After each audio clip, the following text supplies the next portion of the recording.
चाहे कितनी भी प्रिय संतान क्यों न हो, अपने जीते जी ये 3 चीजें कभी नहीं सौंपनी चाहिए। नमस्कार प्रिय दर्शकों, हर हर महादेव। आप सभी का स्वागत है हमारे YouTube चैनल दिव्य ज्ञान सागर में, जहां हम आपके लिए लाते हैं सनातन धर्म की अद्भुत कथाएं और आध्यात्मिक रहस्य जो आपके मन और आत्मा को शांति प्रदान करेंगे। यदि आप एक सच्चे सनातनी हैं और भगवान श्री राम में अटूट श्रद्धा रखते हैं तो अभी वीडियो को लाइक करें, चैनल को सब्सक्राइब करें और कमेंट में जय श्री राम लिखकर अपना समर्थन व्यक्त करें। तो आइए प्रिय दर्शकों, बिना देरी किए आरंभ करते हैं आज की प्रेरणादायक कथा। प्रिय दर्शकों, प्रत्येक माता पिता को यह बातें अवश्य समझनी चाहिए, अन्यथा बुढ़ापे में एकाकीपन का सामना करना पड़ सकता है। हम जानते हैं कि हर माता पिता का हृदय अपने बच्चों के प्रति स्नेह और त्याग से परिपूर्ण होता है, लेकिन क्या यह प्रेम कभी कभी एक भूल साबित हो सकता है? आइए जानें वे 3 बातें जो कभी भी संतान को नहीं सौंपनी चाहिए। यह केवल किसी एक की कहानी नहीं, बल्कि उन सभी माता पिता की वास्तविकता है जो अपने वात्सल्य और विश्वास में इन त्रुटियों को दोहरा बैठते हैं। प्रिय दर्शकों, कहानी यह एक ऐसे पिता की है जो एक महान सम्राट होने के बावजूद अपनी संतानों के प्रति न्यायप्रिय बने रहे। बहुत समय पहले अग्रसेन नाम के एक परम धर्मनिष्ठ और न्यायप्रिय राजा राज्य करते थे। उनके 4 पुत्र थे जो न केवल वीर और पराक्रमी थे, बल्कि सद्गुणों से भी परिपूर्ण थे। उनमें सबसे बड़े पुत्र जगन्नाथ अपनी बहादुरी और आकर्षक व्यक्तित्व के लिए विशेष रूप से प्रसिद्ध थे। राजकुमार जगन्नाथ के बड़े भाई ने अपनी पत्नी महालक्ष्मी को अद्वितीय सौंदर्य की देवी के रूप में माना। अपने अनुपम रूप लावण्य के कारण वह स्वयं को अन्य किसी स्त्री के समकक्ष नहीं मानती थी। एक दिन राजा अग्रसेन ने किसी गंभीर विषय पर विचार करते हुए अपने पुत्र जगन्नाथ को कठोर आदेश दिया, जिसने पूरे राजमहल को चिंता और शोक से भर दिया।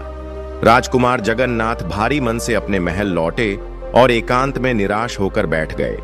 उनकी इस स्थिति को देखकर उनकी पत्नी महालक्ष्मी ने अत्यंत सौम्यता से पूछा, स्वामी, आपके मुखमंडल पर यह उदासी क्यों छाई हुई है? आपका तेजस्वी चेहरा आज इतना मुरझाया हुआ क्यों प्रतीत हो रहा है? किस कारण आप इतना चिंतित हैं? जगन्नाथ ने गहरी सांस लेते हुए उत्तर दिया, प्रिय पिता महाराज ने मुझ पर क्रोध करते हुए मुझे राज्य से निष्कासित कर दिया है। इस निर्णय से मैं अत्यंत दुखी और असहाय अनुभव कर रहा हूं। यह सुनते ही रानी महालक्ष्मी का हृदय विदीर्ण हो गया और वे मूर्छित होकर गिर पड़ीं। दासियों ने शीघ्रता से उन पर गुलाब जल का छिड़काव किया, तब कहीं जाकर वे चेतना में आईं। होश में आते ही उन्होंने करुण स्वर में कहा, स्वामी, यदि आप मुझे छोड़कर परदेश चले जाएंगे तो मैं आपके बिना कैसे जीवित रहूंगी? मेरे जीवन का आधार केवल आप ही हैं। चाहे कितने भी कठिन समय क्यों न आए, मैं आपके साथ चलूंगी। राजकुमार जगन्नाथ ने गहन विचार करने के पश्चात कहा, प्रिय, तुम्हारी यह भावना अत्यंत सराहनीय है, किंतु परदेश में अनगिनत कठिनाइयों का सामना करना पड़ेगा। तुम्हारा संपूर्ण जीवन इन भव्य महलों के ऐश्वर्य में व्यतीत हुआ है। वहां तुम्हें विषम परिस्थितियों से जूझना पड़ेगा। मेरा मन तुम्हें इस कष्ट में डालने की अनुमति नहीं देता। जगन्नाथ के इन वचनों को सुनकर रानी महालक्ष्मी ने भावुक स्वर में कहा, स्वामी, आपके साथ रहकर मैं कितनी भी कठिनाइयों को सहन करने को तत्पर हूं। आपके बिना तो यह महल के सुख भी मुझे जंगल की कठिनाइयों से अधिक भयावह प्रतीत होते हैं। मैं किसी भी स्थिति में आपको छोड़कर नहीं रह सकती। रानी की आंखों में अश्रुओं की धार देखकर जगन्नाथ का हृदय पिघल गया। उन्होंने मन ही मन सोचा, रानी मेरे बिना अकेली नहीं रह सकती, इसे इस स्थिति में छोड़ना उचित नहीं होगा।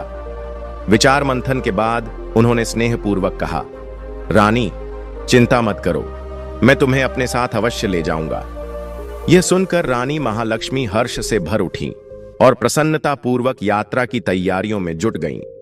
अगली सुबह राजकुमार जगन्नाथ और उनकी धर्मपत्नी ने अपने राज्य को त्याग कर यात्रा प्रारंभ की। वे चलते चलते घने जंगल में पहुंच गए। निरंतर यात्रा के कारण थकावट ने उन्हें घेर लिया अतः उन्होंने एक विशाल वृक्ष के नीचे विश्राम करने का निश्चय किया। ठंडी हवाओं के सुखद स्पर्श से वे शीघ्र ही गहरी नींद में लीन हो गए। कुछ समय पश्चात एक विषधर सर्प वहां आ पहुंचा और उसने रानी महालक्ष्मी को डस लिया। सर्प के डसते ही वे तड़पने लगीं, जिससे जगन्नाथ की नींद टूट गई। अपनी प्रिय पत्नी को तड़पते हुए देख और विषैले सर्प को दूर जाते देख उनका हृदय पीड़ा से भर उठा। कुछ ही क्षणों में रानी ने अपने प्राण त्याग दिए।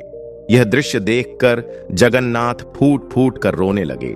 उनके करुण विलाप से जंगल के जीव जंतु वहां एकत्रित होने लगे। जगन्नाथ ने सोचा, मेरी प्रियतमा इस संसार से विदा हो गई है। उसके बिना मेरा जीवन अर्थहीन हो गया है। मैं भी अब अपना जीवन समाप्त कर दूंगा। यह सोचकर उन्होंने अंतिम संस्कार हेतु लकड़ियां एकत्रित करनी शुरू कर दी। वे दुखी होकर बोले, हे ईश्वर, मैं भी अपनी पत्नी के साथ जलकर इस जीवन को समाप्त करना चाहता हूं। उसी समय जंगल से गुजर रहे एक महात्मा ने जगन्नाथ के हृदय विदारक रुदन की आवाज सुनी। उनका मन करुणा से भर उठा और वे जगन्नाथ के पास पहुंचे। स्नेहपूर्वक उन्होंने पूछा, वत्स, तुम क्यों रो रहे हो? यह असीम दुख किस कारण है? जगन्नाथ ने श्रद्धा के साथ महर्षि को प्रणाम किया और अश्रुपूर्ण स्वर में बोले, महात्मन, मेरे हृदय में इतना दुख समा गया है कि अब इसे सहने की शक्ति शेष नहीं रही। मेरी पत्नी मुझे छोड़कर चली गई है। अब मैं इस संसार में एक पल भी नहीं जीना चाहता। महर्षि ने स्नेहपूर्वक कहा, वत्स, अपने समस्त दुखों को मुझे बताओ। हो सकता है मैं तुम्हारी सहायता कर सकूं। राजकुमार जगन्नाथ ने कहा, महर्षि, मैं एक राजकुमार हूं। मेरे पूज्य पिता महाराज अग्रसेन ने किसी कारणवश मुझे राज्य से निष्कासित कर दिया। मेरी पत्नी और मैं इस अज्ञात वन में भटकते भटकते आ पहुंचे। जब हम एक वृक्ष के नीचे विश्राम कर रहे थे तो एक विषैले सर्प ने मेरी पत्नी को डस लिया, जिससे उसका प्राणांत हो गया। अब मैं लकड़ियां एकत्र कर रहा हूं ताकि मैं उसकी चिता में स्वयं को भी अर्पित कर इस जीवन का अंत कर सकूं। राजकुमार की बात सुनकर महर्षि ने करुणा भरे स्वर में कहा, वत्स, यह संसार क्षण भंगुर है। हर प्राणी का जन्म और मरण पहले से ही सुनिश्चित है। यह शरीर मात्र एक साधन है जिसे अंततः सभी को त्यागना ही पड़ता है। तुम यह सत्य जानते हो, फिर भी इस प्रकार मोह और अज्ञान में डूबकर मृत्यु का वरण क्यों करना चाहते हो? इस संसार में कोई भी किसी के साथ जन्म नहीं लेता और न ही मृत्यु के समय कोई साथ जाता है। तुम्हारी प्रिय पत्नी इस नश्वर शरीर को छोड़कर अब उस दिव्य ज्योति में विलीन हो चुकी है। तुम क्यों इस अस्थाई देह के मोह में उलझकर अपने बहुमूल्य जीवन का अंत करने का विचार कर रहे हो? महर्षि ने आगे कहा, यदि तुम जीवित रहोगे तो जीवन में अनेक शुभ अवसर आएंगे। देवगण भी इस मानव शरीर को पाने के लिए लालायित रहते हैं। इस शरीर का सदुपयोग धर्म, प्रेम और सत्य की साधना के लिए किया जाना चाहिए। इसे व्यर्थ नष्ट मत करो। महर्षि के गहन और सारगर्भित वचनों को सुनकर राजकुमार जगन्नाथ ने विनम्र भाव से कहा, महर्षि, जो कुछ आपने कहा वह निश्चित ही सत्य है, लेकिन मेरी पत्नी महालक्ष्मी जैसी निष्ठावान और पतिव्रता स्त्री मुझे किसी भी जन्म में प्राप्त नहीं हो सकती। मैं उसके बिना जीवन की कल्पना भी नहीं कर सकता। मैं उसके साथ ही अपने प्राण त्याग दूंगा। जगन्नाथ के इन शब्दों को सुनकर महर्षि ने यह भलीभांति समझ लिया कि राजकुमार अपनी पत्नी के प्रति अगाध प्रेम रखते हैं और उसके बिना जीना उनके लिए असंभव है। तब महर्षि ने स्नेहपूर्वक कहा, वत्स, तुम्हारी पत्नी को पुनः जीवित करने का एकमात्र उपाय है जिसे केवल तुम ही कर सकते हो। अब ध्यान पूर्वक मेरी बात सुनो। यदि तुम इस उपाय को पूरी आस्था के साथ करोगे तो तुम्हारी पत्नी दोबारा जीवन पा सकती है। जगन्नाथ ने उत्सुकता से उत्तर दिया, महर्षि, मैं आपकी प्रत्येक आज्ञा मानने के लिए तैयार हूं। कृपया मेरी प्रिय पत्नी को पुनः जीवन प्रदान करें। महर्षि ने कहा, वत्स, तुम्हारी पत्नी की आयु केवल 20 वर्ष निर्धारित थी, जो अब पूर्ण हो चुकी है। तुम्हारी आयु 70 वर्ष है, जिसमें से 30 वर्ष बीत चुके हैं। अब तुम्हारे जीवन के 40 वर्ष शेष हैं। यदि तुम अपने शेष जीवन का आधा भाग अपनी पत्नी को अर्पित कर दो तो तुम दोनों की आयु समान हो जाएगी और वह पुनः जीवित हो सकेगी। यदि तुम इस बात को स्वीकार करते हो तो मैं तुम्हारी पत्नी को पुनर्जीवित कर सकता हूं। राजकुमार जगन्नाथ ने बिना किसी संकोच के कहा, महर्षि, मैं इस प्रस्ताव को सहर्ष स्वीकार करता हूं। कृपया मेरी पत्नी को जीवन दान दें। महर्षि ने जगन्नाथ को एक जलपात्र दिया और कहा, इस जल को अपनी पत्नी के चरणों पर अर्पित करो और यह संकल्प लो कि तुम अपने जीवन के 20 वर्ष उसे समर्पित कर रहे हो। जैसे ही तुम यह प्रतिज्ञा करोगे, तुम्हारी पत्नी पुनः जीवित हो जाएगी। जब जगन्नाथ संकल्प लेने को तैयार हुए तो महर्षि ने गंभीर स्वर में कहा, वत्स, एक महत्वपूर्ण बात ध्यान में रखना। यह संकल्प एक गुप्त रहस्य के साथ आता है। यदि भविष्य में तुम्हें अपनी पत्नी की आवश्यकता महसूस न हो तो तुम इस संकल्प को वापस ले सकते हो। जैसे ही तुम यह संकल्प वापस लोगे, तुम्हारी पत्नी का जीवन समाप्त हो जाएगा। लेकिन ध्यान रखना, इस गुप्त बात का उल्लेख रानी से कभी न करना। यदि वह इस सत्य को जान गई तो तुम्हारे लिए यह संकल्प वापस लेना असंभव हो जाएगा। कुछ बातें जीवन में गुप्त रखना ही श्रेयस्कर होता है। यह कहकर महर्षि वहां से प्रस्थान कर गए। कुछ समय पश्चात जगन्नाथ ने जल लेकर अपनी पत्नी के चरणों पर अर्पित किया और संकल्प लिया। संकल्प लेते ही रानी महालक्ष्मी ने अपनी आंखें खोल दीं। जगन्नाथ ने स्नेहपूर्वक कहा, रानी, तुम अत्यंत थकी हुई थी, इसलिए मैंने तुम्हें जगाया नहीं। राजकुमार ने रानी को सर्पदंश और उसकी मृत्यु की संपूर्ण घटना छुपा ली। उन्होंने यह भी नहीं बताया कि महर्षि की कृपा और अपने त्याग के कारण ही वह पुनः जीवन को प्राप्त कर सकी थीं।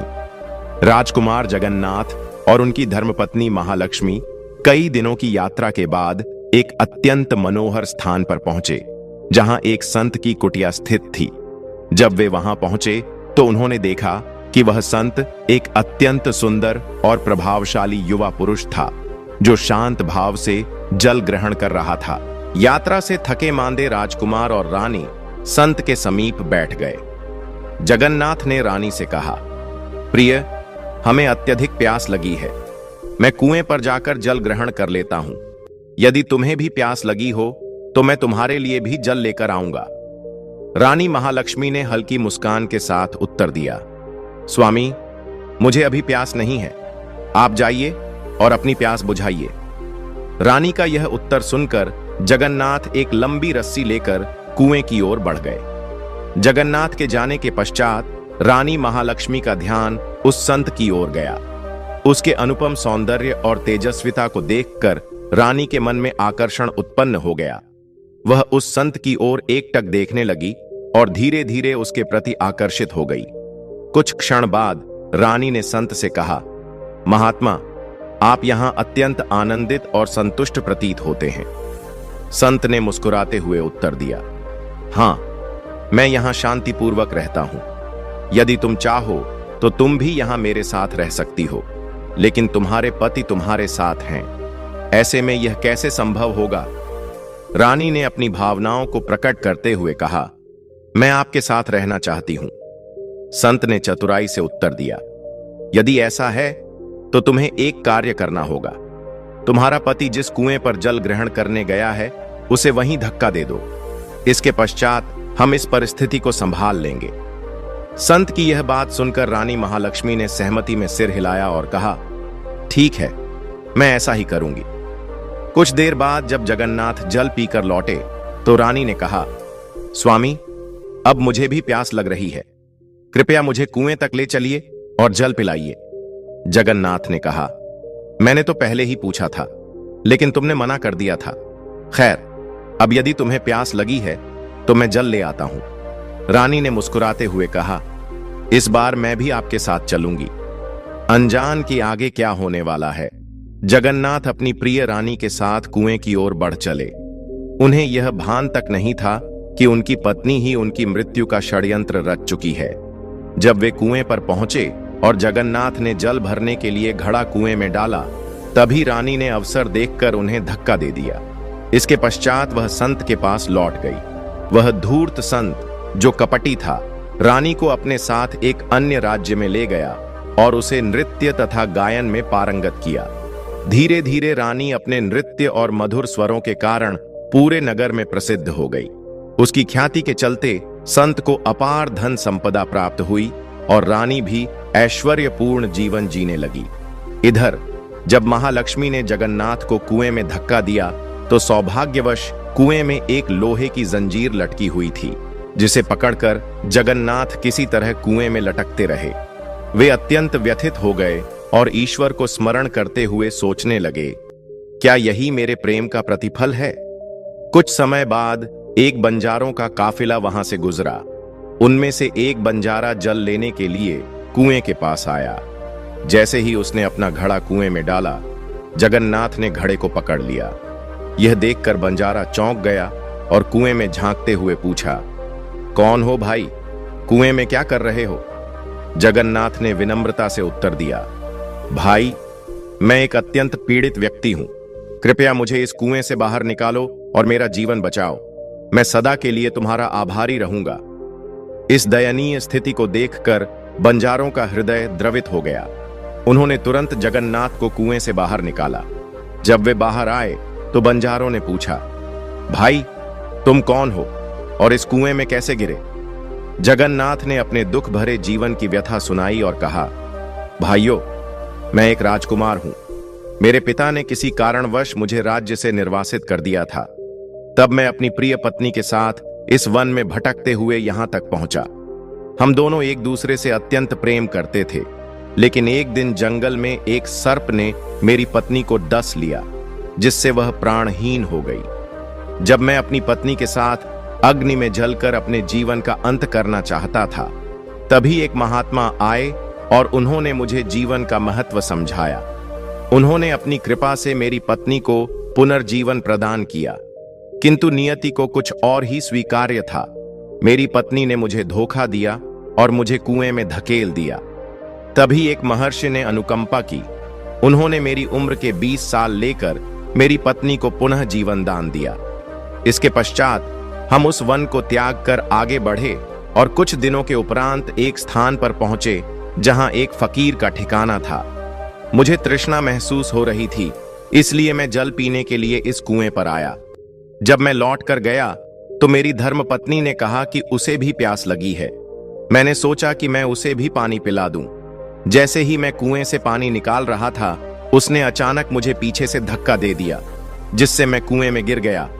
लेकिन ईश्वर की कृपा से कुएं में लटकी हुई एक जंजीर मेरे हाथ में आ गई और मैं गिरने से बच गया।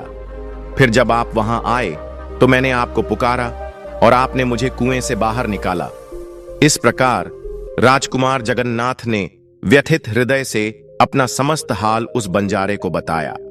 जगन्नाथ की पीड़ा सुनने के बाद बंजारे ने उसके सिर पर स्नेह से हाथ फेरा और कहा, वत्स, चिंता मत करो। परमात्मा अत्यंत कृपालु हैं। वे अवश्य तुम्हारी सहायता करेंगे। यदि तुम चाहो तो हमारे साथ कुछ समय व्यतीत कर सकते हो। राजकुमार जगन्नाथ ने उनके साथ रहने का निश्चय किया। कुछ समय उपरांत बंजारों की सहायता से वह उसी राज्य में पहुंचा जहां उसकी पत्नी महालक्ष्मी और वह फकीर निवास कर रहे थे। उस नगर को देखकर जगन्नाथ ने बंजारे से कहा, भाई, मेरी अभिलाषा है कि मैं कुछ समय इस नगर में बिताऊं। बंजारे ने उत्तर दिया, आपकी जो इच्छा हो वैसा करें, मुझे कोई आपत्ति नहीं है। इसके पश्चात जगन्नाथ बंजारे से विदा लेकर राज्य में गया और कार्य की खोज करने लगा। कुछ समय के पश्चात राजकुमार की मेहनत और लगन देखकर एक प्रतिष्ठित व्यापारी ने उसे अपने यहां कार्य पर रख लिया। जगन्नाथ ने उस व्यापारी के यहां निष्ठा और ईमानदारी से कार्य करना प्रारंभ कर दिया। व्यापारी उसकी निष्ठा और परिश्रम से प्रसन्न हुआ और उसे बड़ा सम्मान दिया। उसने जगन्नाथ को अपने व्यापार का मुनीम बना दिया। अब राजकुमार जगन्नाथ के दिन आनंद पूर्वक व्यतीत होने लगे। एक दिन नगर के नरेश के दरबार में महालक्ष्मी के नृत्य का आयोजन किया गया। राजा ने नगर के सभी प्रमुख व्यापारियों और धनिकों को इस नृत्य को देखने के लिए आमंत्रित किया। जगन्नाथ, जो अपनी पत्नी के नृत्य और गायन की प्रशंसा सुनता रहता था, ने सोचा कि उसे भी यह नृत्य देखना चाहिए। वह अपने सेठ के साथ राजा के दरबार में पहुंचा। रानी महालक्ष्मी ने अप्सराओं के समान नृत्य किया और अपनी मधुर वाणी में कई सुंदर राग प्रस्तुत किए। उसके गायन और नृत्य को देखकर सभा के सभी लोग चकित रह गए। प्रत्येक ने उसकी सराहना की और बहुमूल्य उपहार दिए। जगन्नाथ ने अपनी अंगूठी, जिसमें एक सुंदर हीरा जड़ा था, रानी महालक्ष्मी को भेंट कर दी। रानी ने उस अंगूठी को पहचान लिया और मन में सोचने लगी, यह तो आश्चर्यजनक है कि मेरा पति जीवित है और यहां तक आ पहुंचा है। अब वह मुझे छोड़कर नहीं जाएगा। मुझे कुछ ऐसा करना होगा जिससे उसे समाप्त किया जा सके। रानी ने योजना बनाई कि वह राजा को एक मधुर गीत सुनाएगी और नृत्य प्रस्तुत करेगी, जिससे राजा प्रसन्न होकर उसे कुछ मांगने का वचन देगा। फिर वह अपने पति को मरवाने का अनुरोध करेगी। इसके पश्चात रानी महालक्ष्मी ने राजा के समक्ष मोहक गीत गाया और मनमोहक नृत्य प्रस्तुत किया। राजा उसकी कला से अत्यंत प्रसन्न हुआ और कहा, वाह महालक्ष्मी, मैं तुमसे अत्यंत प्रसन्न हूं। जो भी तुम चाहो मुझसे मांग लो। महालक्ष्मी ने उत्तर दिया, महाराज, यदि आप मुझसे प्रसन्न हैं तो कृपया मुझे वचन दें कि मैं जो कुछ भी मांगूं वह आप प्रदान करेंगे। राजा ने सहर्ष वचन दिया, तुम्हारी हर अभिलाषा पूरी की जाएगी। तब महालक्ष्मी ने कहा, महाराज, इस सभा में एक चोर उपस्थित है, कृपया उसे मृत्यु दंड दें। राजा ने कहा, उस चोर को मेरे समक्ष प्रस्तुत करो। महालक्ष्मी ने जगन्नाथ का हाथ पकड़कर उसे राजा के समक्ष खड़ा कर दिया। राजा ने अपने सैनिकों को आदेश दिया, इस चोर को जल्लादों के पास ले जाओ और इसे फांसी पर चढ़ा दो। इस दौरान जगन्नाथ का मालिक, जो यह देख रहा था, अत्यंत चिंतित हो गया और जगन्नाथ से पूछा, तुमने ऐसा क्या चुराया है कि यह नर्तकी तुम्हें मृत्यु दंड दिलवाना चाहती है? जगन्नाथ ने शांतिपूर्वक उत्तर दिया, मालिक, मैंने कुछ भी नहीं चुराया। मैं केवल यह प्रार्थना करता हूं कि राजा मेरी दो बातें सुन लें। यदि मेरी बातें सुनने के बाद भी उन्हें लगे कि मैं दोषी हूं तो वे मुझे दंडित कर सकते हैं, परंतु मेरी बात सुनना आवश्यक है। जगन्नाथ की यह बात सुनकर मालिक अपने साथी व्यापारियों और धनिकों के पास गया। सभी ने विचार किया और कहा, हम राजा से यह न्याय मांगेंगे। यदि राजा ने हमारी बात नहीं सुनी तो हम इस नगर को छोड़ देंगे। सभी व्यापारी और धनिक राजा के पास गए और विनती करते हुए कहा, महाराज, हमारा मुनीम निर्दोष है। आपने उसे मृत्यु दंड का आदेश दिया है। हम आपसे निवेदन करते हैं कि आप उसकी दो बातें अवश्य सुने। यदि इसके पश्चात भी वह दोषी प्रतीत हो तो उसे दंडित कर सकते हैं। राजा ने व्यापारियों की बात सुनकर कहा, ठीक है, अपने मुनीम को बुलाओ। जगन्नाथ को राजा के समक्ष प्रस्तुत किया गया। राजा ने कहा, तुम जो कुछ भी कहना चाहते हो कहो। राजकुमार जगन्नाथ ने प्रार्थना की, महाराज, मैंने ऐसा कौन सा अपराध किया है कि आपने मुझे मृत्यु दंड का आदेश दिया? राजा ने उत्तर दिया, तुमने नर्तकी महालक्ष्मी की कोई वस्तु चुराई है। जगन्नाथ ने नम्रतापूर्वक कहा, नहीं महाराज, मैंने इसकी कोई भी वस्तु नहीं चुराई, बल्कि यह नर्तकी मेरी धर्मपत्नी है। इसने मुझे कुएं में धक्का देकर एक फकीर के साथ भागने की योजना बनाई थी। जब मैंने इसे उपहार स्वरूप अपनी अंगूठी दी, तब इसे एहसास हुआ कि सच्चाई सामने आ रही है। महालक्ष्मी ने झूठ बोलते हुए कहा, महाराज, यह व्यक्ति झूठा है। यह मेरा पति नहीं है। मैं इसे पहचानती तक नहीं। यह तो एक चोर है। जगन्नाथ ने राजा से निवेदन किया, महाराज, यदि यह मेरी पत्नी नहीं है तो जो वस्तु मैंने इसे अमानत के रूप में दी थी वह मुझे लौटा दे। इसके बाद जगन्नाथ ने महालक्ष्मी की ओर देखते हुए अपनी अमानत लौटाने की बात कही। महालक्ष्मी ने यह स्वीकार कर लिया। तब जगन्नाथ ने कहा, ठीक है महालक्ष्मी, अब अपने हाथों में जल ग्रहण करो। हमारा निर्णय इसी सभा में होगा। जगन्नाथ ने जल लेकर भूमि पर रखा और कहा, जो मैंने मार्ग में इसे सौंपा था उसे मैं अब पुनः प्राप्त करता हूं। महालक्ष्मी ने भी जल लिया और कहा, जो वस्तु इसने मुझे मार्ग में दी थी उसे अब मैं लौट आती हूं। जैसे ही महालक्ष्मी ने जल छोड़ा, उसके प्राण निकल गए। यह दृश्य देखकर वहां उपस्थित सभी लोग चकित रह गए। राजा ने चिंतित होकर जगन्नाथ से पूछा, यह क्या हुआ? मुझे संपूर्ण सत्य बताओ। तब राजकुमार जगन्नाथ ने अपनी समस्त कहानी सुनाई। उसने अपने देश निकाले से लेकर अब तक के सभी घटनाक्रमों का विस्तार से वर्णन किया। राजा ने सब कुछ सुनने के पश्चात जगन्नाथ को हृदय से लगा लिया और कहा, तुम्हारा मन सच्चा और पावन है, तुमने बहुत कठिनाइयां सही हैं। इसके बाद राजा ने अपनी पुत्री का विवाह जगन्नाथ से कर दिया और इस शुभ अवसर को आनंद पूर्वक मनाया। प्रिय दर्शकों, अब हम जानेंगे कि ये 3 चीजें कभी भी अपनी संतान को नहीं देनी चाहिए। 1. बिना सीमाओं की स्वतंत्रता। बच्चों को पूर्ण रूप से मुक्त और बिना किसी प्रतिबंध के स्वतंत्रता देना घातक हो सकता है। यह उन्हें अनुशासनहीन और गैर जिम्मेदार बना सकता है। अभिभावकों का दायित्व है कि वे संतानों को स्वतंत्रता दें, किंतु उचित मार्गदर्शन और जीवन मूल्यों की शिक्षा के साथ। 2. अत्यधिक संपत्ति। बच्चों को बिना श्रम किए अपार धन संपत्ति प्रदान करना उनके भीतर परिश्रम और संघर्ष के महत्व को कम कर सकता है। इससे वे आलसी और आत्मनिर्भर बनने में असफल हो सकते हैं। माता पिता को चाहिए कि वे धन से अधिक उन्हें सही संस्कार, शिक्षा और आत्मनिर्भरता का पाठ पढ़ाएं। 3. हर इच्छा की पूर्ति। बच्चों की प्रत्येक मांग को बिना सोचे समझे पूरा करना उन्हें गलत राह पर ले जा सकता है। माता पिता को सिखाना चाहिए कि जीवन में हर चीज तुरंत प्राप्त नहीं होती और कठिन परिश्रम का महत्व समझना अनिवार्य है।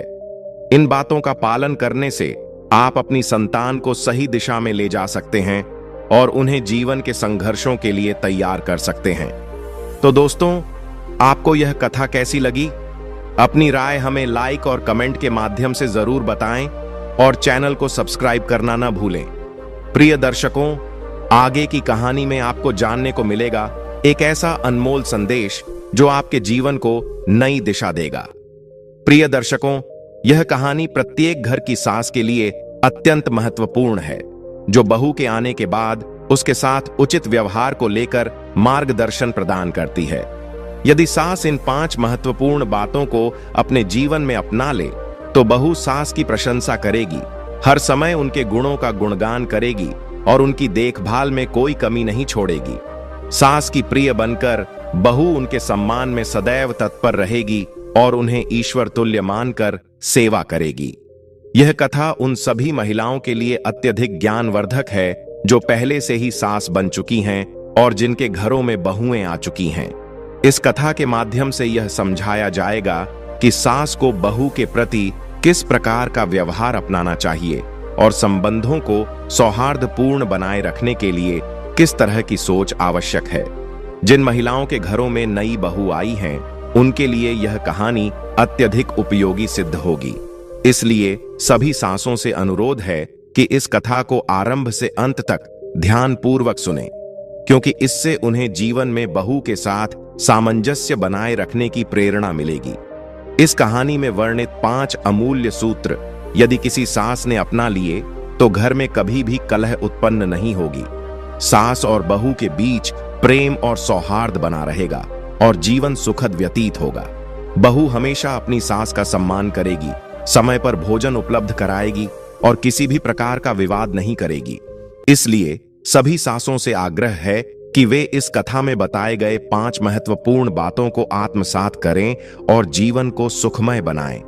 इससे बुढ़ापे में बहू की ओर से किसी भी प्रकार की असुविधा नहीं होगी और उनका वृद्धावस्था का समय सुकून से व्यतीत होगा। तो आइए इस रोचक कहानी का आनंद लें और इसे अंत तक सुनें। यदि आपने अभी तक हमारे चैनल को सब्सक्राइब नहीं किया है तो कृपया अवश्य करें और बेल आइकन को दबाना न भूलें, क्योंकि आपकी सदस्यता हमारे लिए अत्यंत महत्वपूर्ण है। अब समय न गंवाते हुए सीधे कहानी की ओर बढ़ते हैं। एक बार की बात है, एक गांव में एक धनिक व्यक्ति निवास करता था जो छोटे स्तर पर व्यापार करता था। उसकी एक धर्मपत्नी थी और दोनों मिलकर प्रेम पूर्वक जीवन व्यतीत कर रहे थे। सेठ व्यापार के सिलसिले में अक्सर दूसरे गांवों में जाया करता था, जबकि उसकी पत्नी घर की समस्त जिम्मेदारियां निभाती थीं। पूरे दिन वह निष्ठा से घर का प्रबंधन करती थी और अपने कर्तव्यों का पालन करती थी। यद्यपि वह महिला गुणों से भरपूर थी, फिर भी उसमें एक कमी थी। जैसा कि हम सभी जानते हैं, हर इंसान में, चाहे वह स्त्री हो या पुरुष, कुछ न कुछ कमियां होती ही हैं। कहने का अभिप्राय यह है कि जिस व्यक्ति में अनेक गुण होते हैं उनमें कहीं ना कहीं एक अवगुण भी छिपा होता है। सेठानी में यह अवगुण था कि उसका स्वभाव झगड़ालू था। हालांकि वह अपने पति से बहुत प्रेम करती थी, लेकिन जब सेठ व्यापार के लिए बाहर रहता तो सब कुछ ठीक रहता था। परंतु जब वह घर पर कुछ दिनों के लिए ठहरता तो किसी न किसी बहाने से तकरार कर बैठती। समय बीतता गया और ईश्वर की कृपा से उनके घर एक संतान का जन्म हुआ। इस शुभ अवसर पर सेठ और उसकी पत्नी अत्यंत हर्षित हुए। सेठानी अपने बच्चे की परवरिश बहुत ही अच्छे ढंग से करने लगी। समय धीरे धीरे बीतता गया और सेठ का पुत्र बड़ा होने लगा। एक दिन सेठ ने अपनी पत्नी सेठानी से कहा, जब हम व्यापार के सिलसिले में बाहर जाते हैं तो कई प्रकार की समस्याओं का सामना करना पड़ता है। अनेक कठिनाइयां झेलनी पड़ती हैं और इन दिनों हमारे व्यापार में मुनाफा भी नहीं हो रहा है। हमें घाटे का ही सामना करना पड़ रहा है। मेरा मन करता है कि मैं यहीं अपने गांव में कोई छोटा मोटा व्यापार शुरू कर दूं। इस पर तुम्हारा क्या विचार है? सेठानी ने सहमति जताते हुए कहा, हाँ, आप गांव में ही कोई छोटा व्यापार शुरू कर लें, यह बेहतर रहेगा। आप घर पर रहेंगे और हमारे बेटे के साथ कुछ समय बिता सकेंगे। सेठ ने अपनी पत्नी की सलाह को स्वीकार किया और गांव में एक छोटा सा व्यवसाय शुरू कर दिया। हर सुबह वह अपने काम पर जाता और संध्या को लौट आता। लेकिन धीरे धीरे सेठानी फिर से किसी न किसी कारण से झगड़ने लगी। किसी भी बात को लेकर पति से बहस करती रहती। लेकिन सेठ अत्यंत सरल और सज्जन स्वभाव का व्यक्ति था। वह इसे ईश्वर की मर्जी समझकर कुछ नहीं कहता था। न वह पत्नी को बुरा भला कहता और न ही उस पर हाथ उठाता। वह हमेशा प्रेम पूर्वक समझाने का प्रयास करता और कहता, प्रिय, तुम सुबह से ही मुझसे विवाद करती हो, शाम तक भी यह समाप्त नहीं होता। यह तुम्हारे लिए ठीक नहीं है। तुम नहीं जानती कि जिस घर में हर सुबह शाम कलह का वातावरण रहता है वहां लक्ष्मी का वास नहीं होता। ऐसे घर की समृद्धि नष्ट हो जाती है और वह विनाश की ओर अग्रसर हो जाता है। इसलिए कृपया झगड़ा मत किया करो। परंतु सेठानी अपनी आदतों से बाज नहीं आती और उल्टा उत्तर देती, अपना ज्ञान अपने पास रखो। मुझे किसी की सलाह की आवश्यकता नहीं है। मैं जो कर रही हूं सही कर रही हूं। तुम कोई बड़े ज्ञानी नहीं हो। सेठ यह सुनकर चुप हो जाता और सोचता कि कोई बात नहीं, एक दिन वह अवश्य समझ जाएगी। वह अपने व्यवसाय में जुटा रहा और उसका छोटा व्यापार धीरे धीरे आगे बढ़ता रहा। समय के साथ उनका बेटा बड़ा होकर जवान हो गया। सेठ ने सोचा कि अब बेटे के विवाह के बारे में सोचना चाहिए। उसने अपनी पत्नी से कहा, हमारे पुत्र का विवाह कर देना चाहिए। तुम्हारा क्या कहना है? सेठानी प्रसन्न होकर बोली, यह भी कोई पूछने वाली बात है। मैं भी यही चाहती हूं कि जल्द ही हमारे बेटे का विवाह हो जाए, घर में बहू आए और हमारी सेवा करे। आप शीघ्र ही कोई अच्छी लड़की ढूंढिए और हमारे बेटे के साथ उसका विवाह कीजिए। सेठ ने कहा, तुम चिंता मत करो, मैं एक योग्य लड़की की तलाश करूंगा। जिस दिन मुझे कोई उपयुक्त लड़की मिलेगी मैं उसके पिता से मिलकर विवाह की बात कर लूंगा। इसके बाद सेठ अपने काम में लग गया। साथ ही वह योग्य कन्या की तलाश भी करने लगा। एक दिन उसे एक अत्यंत सुंदर और गुणवान लड़की नजर आई। उसने पता लगाया कि वह किसकी संतान है और कहां रहती है। पता चला कि वह पड़ोसी गांव में रहने वाले एक सम्मानित व्यक्ति की पुत्री है। सेठ ने निश्चय किया कि वह लड़की के पिता से मिलकर विवाह का प्रस्ताव रखेगा। कुछ दिनों बाद सेठ लड़की के पिता से मिलने के लिए उनके घर पहुंचा। सेठ अपनी पुत्र वधू के लिए उस लड़की के पिता के पास जाकर विवाह का प्रस्ताव रखता है और कहता है, आपकी पुत्री का विवाह मेरे इकलौते बेटे से कर दीजिए। लड़की के पिता इस प्रस्ताव को सहर्ष स्वीकार कर लेते हैं। फिर निश्चित तिथि पर विवाह संपन्न होता है। हर्षोल्लास के साथ सेठ अपने पुत्र को दूल्हा बनाकर बारात लेकर लड़की के गांव पहुंचता है। वहां भव्य समारोह में विवाह होता है और सेठ अपनी नववधू बहू को घर ले आता है। जब बहू घर में प्रवेश करती है तो सेठ अपनी पत्नी सेठानी को अलग ले जाकर समझाने लगता है। वह कहता है, प्रिय, आज तक तुम मुझसे हर छोटी बड़ी बात पर विवाद करती रही, सुबह शाम झगड़ती रही और मैंने सदैव धैर्य बनाए रखा।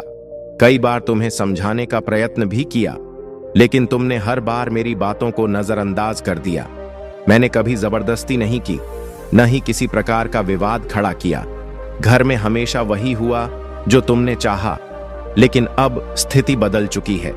अब हमारे घर में बहू आ गई है और तुम्हारा कर्तव्य है कि तुम उसकी देखभाल उसी प्रकार करो जैसे आंखों की रक्षा के लिए पलकें हमेशा सतर्क रहती हैं। यह तुम्हारी जिम्मेदारी है कि बहू को कोई परेशानी न हो, उसे किसी प्रकार का दुख न मिले। तुम्हें यह सुनिश्चित करना होगा कि वह सुखी और प्रसन्न रहे। सेठ आगे कहता है, अब से तुम्हें अपनी बहू से वैसा व्यवहार नहीं करना जैसा तुमने मेरे साथ किया है। यदि तुमने अपनी पुरानी आदतें नहीं छोड़ी और बहू से भी तकरार की, तो भविष्य में बहू भी पलटकर उत्तर देने लगेगी। परिणाम स्वरूप वह न तो तुम्हारी सेवा करेगी और न ही घर में सौहार्द बना रहेगा। इसलिए मैं तुम्हें सलाह दे रहा हूं कि बहू के साथ प्रेम पूर्वक रहो ताकि परिवार में खुशहाली बनी रहे।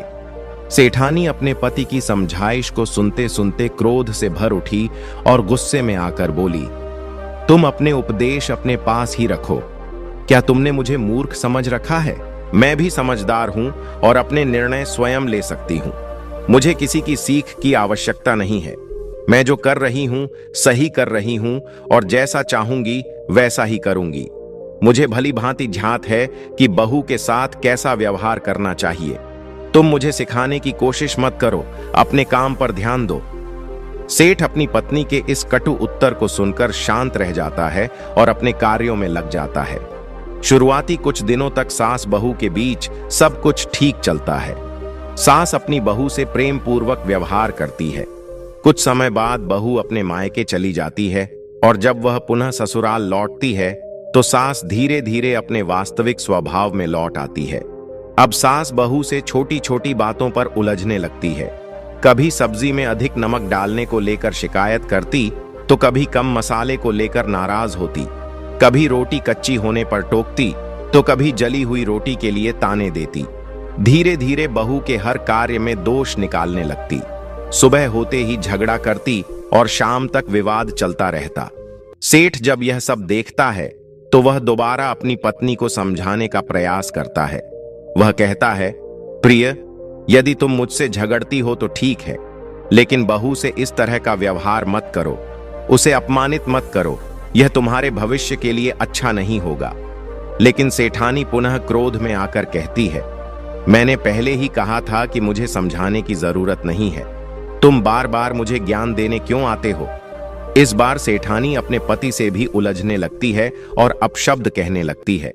सेठ उसे शांत रहने की सलाह देते हुए कहता है, प्रिय, बहू के सामने मेरा अपमान मत करो। यदि बहू ने देख लिया कि तुम अपने पति का इस तरह अपमान करती हो तो वह क्या सोचेगी? वह यह सोचेगी कि मेरी सासू मां अपने पति का भी सम्मान नहीं करती तो मेरे साथ कैसा व्यवहार करेगी। सेठानी फिर भी अपनी आदतों से बाज नहीं आती और विवाद जारी रखती है, जिससे घर का माहौल बिगड़ने लगता है। सेठानी अपनी बहू को प्रतिदिन अपमानित करती और ताने देती थी, जिससे बहू बहुत दुखी रहती थी। बहू सोचने लगी कि उसने अपनी मां का घर छोड़कर इस नए घर में कदम रखा है, लेकिन यहां उसे सासू मां के तानों और दुर्व्यवहार का सामना करना पड़ रहा है। उसकी सास लगातार झगड़ा करती और उसे प्रताड़ित करती रही, जिससे बहू की चिंता बढ़ती गई। एक दिन उसने अपने पति से कहा, तुम्हारी मां हर दिन मुझसे झगड़ती हैं, अपशब्द कहती हैं, इस तरह इस घर में कैसे रह पाऊंगी? लेकिन उसके पति ने समझाते हुए कहा, मां बुजुर्ग हैं, तुम उनकी बातों पर ध्यान मत दो, शांत रहो। हालांकि सासू मां अपनी आदत से बाज नहीं आई और प्रतिदिन बहू को अपशब्द कहकर अपमानित करती रहीं। समय बीतता गया और एक दिन सेठ का देहांत हो गया। परिवार में शोक का माहौल था। रिश्तेदार अंतिम संस्कार के लिए आए और 13वीं तक घर में रुके। इस दौरान सास ने बहू से कोई विवाद नहीं किया, लेकिन जब सभी रिश्तेदार अपने अपने घर लौट गए और घर में सिर्फ सास और बहू रह गए, तब सेठानी ने फिर से बहू को परेशान करना शुरू कर दिया। इस बार उसने सिर्फ ताने ही नहीं दिए, बल्कि शारीरिक रूप से प्रताड़ित भी करने लगी। बहू को यह देखकर बहुत दुख हुआ और उसने फिर अपने पति से शिकायत की। लेकिन वह अपनी मां के सामने कुछ बोलने की हिम्मत नहीं जुटा पाया। बहू अब समझ गई थी कि इस समस्या का समाधान उसे खुद ही निकालना होगा। उसने निश्चय किया कि अगर सास अगली बार दुर्व्यवहार करेगी तो वह पलटकर जवाब देगी। अगले दिन जब सास रोजाना की तरह ताने देने और झगड़ा करने आई तो बहू ने भी दृढ़ता से जवाब दिया। उसने कहा, सासू मां, मैंने आपकी हर बात सहन की, आपके अपमान को सहा, लेकिन अब सहन शक्ति की सीमा समाप्त हो गई है। अगर आज आपने मुझे अपमानित करने की कोशिश की तो आपको भी जवाब मिलेगा। बहू की दृढ़ता देखकर सास घबरा गई, क्योंकि वह अब बूढ़ी हो चुकी थी और बहू के सामने टिक नहीं सकती थी। अगले दिन जब सास फिर झगड़ने आई तो बहू ने उसका हाथ पकड़कर घर से बाहर निकाल दिया। सेठानी ने बहू को अपशब्द कहते हुए घर से बाहर निकाल दिया और कहा, जा बुढ़िया, आज से इस घर में तेरे लिए कोई स्थान नहीं है। चाहे जहां चली जा, चाहे मर जा, आज से मेरा तुझसे कोई नाता नहीं रहा। मैंने तेरे अत्याचारों को बहुत सहा, लेकिन अब और बर्दाश्त नहीं कर सकती। बहू ने सास को घर के बाहर छोड़ दिया। थोड़ी देर बाद उसका पुत्र घर आया तो सेठानी ने शिकायत की, बेटा देख, तेरी पत्नी ने मुझे किस तरह धक्के देकर घर से बाहर निकाल दिया। क्या यह मेरा घर नहीं है? जैसे ही बेटे ने अपनी पत्नी को डांटने का प्रयास किया, बहू ने दृढ़तापूर्वक कहा, खबरदार, आप शांत रहिए। अब मैं आपकी मां के अत्याचार सहने की स्थिति में नहीं हूं। यदि आपको अपनी मां का साथ देना है तो मुझे इस घर में नहीं रहना है। मैं इसे छोड़कर जा रही हूं और दोबारा लौटकर नहीं आऊंगी। जब बेटे ने यह सुना कि उसकी पत्नी घर छोड़कर हमेशा के लिए चली जाएगी तो वह चुपचाप रह गया और वहां से चला गया। इधर सास दरवाजे पर बैठी रही, लेकिन बहू ने फिर से दरवाजा बंद कर लिया और उसे भीतर नहीं आने दिया। अंततः सेठानी उठी और घर से दूर चली गई। गांव से बाहर निकलकर वह एक स्थान पर बैठ गई और फूट फूट कर रोने लगी। वह सोचने लगी, अब मैं कहां जाऊं? मेरी बहू ने मुझे घर से निकाल दिया है और बेटा भी कुछ नहीं बोला। अब इस बुढ़ापे में मेरा जीवन कैसे कटेगा? इसी दौरान एक साधु वहां से गुजर रहा था। उसने बुढ़िया को रोते देखा और सोचा, इस वृद्धा को जरूर कोई गंभीर कष्ट है, चलो पूछते हैं। साधु बुढ़िया के पास आकर बैठ गया और बोले, मां, क्या हुआ? इतनी कड़ी धूप में यहां क्यों रो रही हो? क्या परेशानी है? बुढ़िया ने कहा, स्वामी, मेरी बहू ने मुझे घर से निकाल दिया है। मेरा बेटा भी मेरी सहायता करने के बजाय चुप रहा। अब बताइए, मैं कहां जाऊं और अपने जीवन का गुजारा कैसे करूं? साधु ने बुढ़िया को ध्यानपूर्वक देखा और बोले, मां, तुमने जरूर कुछ गलती की होगी, तभी तुम्हारी बहू ने ऐसा किया। बिना गलती के कोई बहू अपनी सास को घर से बाहर नहीं निकालती। बहुएं तो अपनी सास की सेवा करती हैं, लेकिन अत्याचारी सास को ही घर से बाहर निकाला जाता है। तुमने अपनी बहू के साथ अवश्य कोई अनुचित व्यवहार किया होगा। बुढ़िया ने विरोध किया और कहा, नहीं, मैंने कुछ भी गलत नहीं किया है। साधु ने मुस्कुराते हुए कहा, मां, तुम सच नहीं बोल रही हो। खैर, यदि तुम मानना नहीं चाहती तो कोई बात नहीं, लेकिन मैं तुम्हें जीवन की 5 महत्वपूर्ण बातें बताऊंगा। यदि सभी सासें इन बातों को अपनाएं तो वे अपनी बहुओं की प्रिय बन सकती हैं। उनके वृद्धावस्था के दिन प्रेम और सम्मान से कटेंगे और बहुएं उनकी सेवा खुशी खुशी करेंगी। बूढ़ी महिला ने साधु से विनती करते हुए कहा, हे स्वामी, वे कौन सी 5 ज्ञान की बातें हैं जिनसे एक सास अपनी बहू की प्रिय बन सकती है? कृपया हमें भी बताएं। इस पर साधु ने कहा, मां, ध्यानपूर्वक सुनो। मेरी पहली सीख यह है कि सास का कर्तव्य होता है कि वह बहू की छोटी मोटी भूलों को अनदेखा करे। अर्थात यदि बहू कोई हल्की फुल्की गलती कर भी दे तो सास को चाहिए कि वह इसे छुपाए और किसी को न बताए, न अपने बेटे को और न ही पति को। इसे घर परिवार में चर्चा का विषय न बनाए। लेकिन आजकल आपने देखा होगा कि कई सासें बहू की मामूली गलतियों को बढ़ा चढ़ाकर पूरे परिवार में फैला देती हैं। यहां तक कि वे इसे पड़ोस और गांव भर में चर्चा का विषय बना देती हैं। इस वजह से बहू में सास के प्रति क्रोध और असंतोष बढ़ जाता है। धीरे धीरे वह सास से दूरी बना लेती है और उसकी देखभाल करना भी छोड़ देती है। इसलिए बूढ़ी मां, पहली शिक्षा यही है कि बहू की छोटी गलतियों को नजरअंदाज करना सास का धर्म है। जो सास ऐसा करती हैं वे बहू की प्रिय बन जाती हैं। साधु ने आगे कहा, मेरी दूसरी शिक्षा यह है कि बहू का साथ देना। सास का फर्ज है कि वह बहू की बात का समर्थन करे, लेकिन आजकल अधिकतर सासें अपने बेटे या पति का पक्ष लेती हैं और बहू की परेशानियों को नजरअंदाज कर देती हैं। जरा सोचिए, जिस प्रकार बेटा आपकी संतान है, उसी तरह बहू भी किसी की बेटी है जिसे पाल पोस कर इस घर तक पहुंचाया गया है। जब बहू अपने घर को छोड़कर आपके पास आती है तो उसे उम्मीद होती है कि उसे यहाँ माँ जैसी सास मिलेगी, लेकिन जब वह देखती है कि सास उसके बजाय अपने बेटे का पक्ष लेती है तो उसे ठेस पहुंचती है।